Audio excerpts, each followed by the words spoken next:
killer view of Sunset Boulevard. Pretty sick, Brad said enthusiastically. Whoa, back up. What are you doing in my office? You said you were looking for an intern last night. Someone to help you develop your new artist? Macy Gray? Oh yeah, you were the one who liked her demo. I remember the hair now, I chuckled. You're lucky. I wasn't even going to come in till much later today. You would have missed me. I contemplated his mop of curly brown hair. Through my thudding headache, I remembered he actually made some intelligent comments about Macy's music. Hey, you're still sitting in my chair. Get up, I said jokingly. We began picking up the CDs, and he said, I was really inspired by your lecture, Mr. Blue. You can call me Jeff. Mr. Blue is my dad, I said jokingly.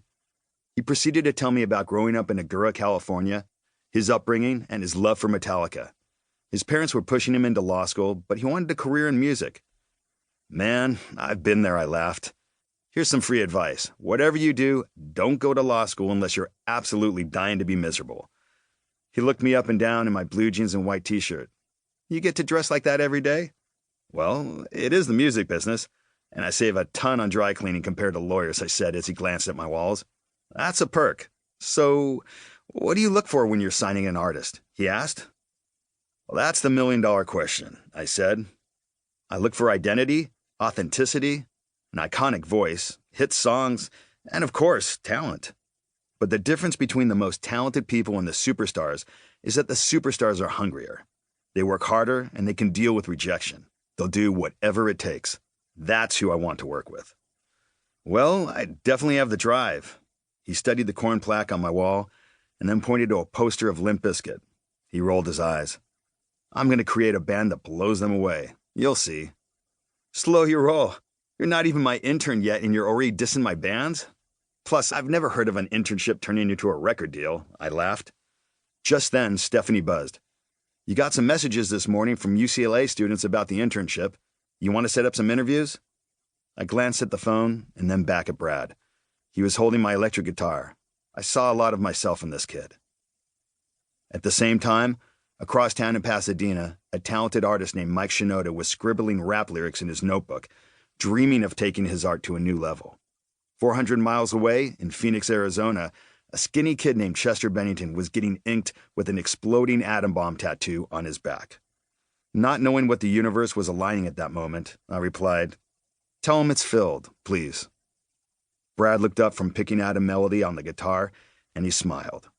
It was clear to me that he could play, and that there was something special about him. It wasn't just his drive, intelligence, and extreme confidence. Something in my mind said, this kid is a star. At that moment, we both knew my new intern was already in front of me. However, no one could have predicted where it would lead. Chapter 2. Follow Your Gut. It was early November 1997. I had just convinced Zaba Music Publishing to take a chance on Macy Gray, even though she had been dropped by her manager, her publisher, and her record label. I was certain she had the talent to be a star, but the music industry can be unforgiving.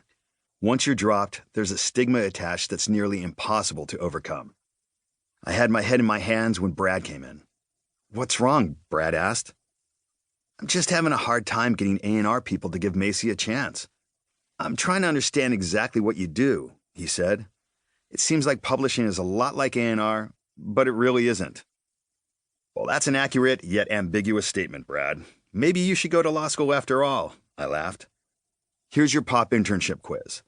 Tell me the difference between my job as a manager of creative at a publishing company compared to an A&R exec at a record label. Brad pursed his lips.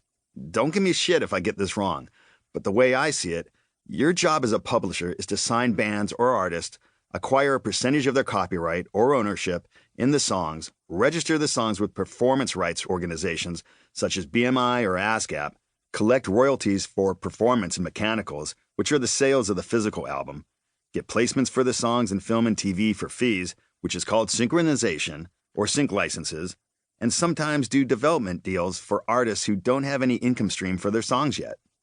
Ha! That's really good. I see you've been studying my UCLA lecture syllabus, or you're reading off a cheat sheet right now, I said.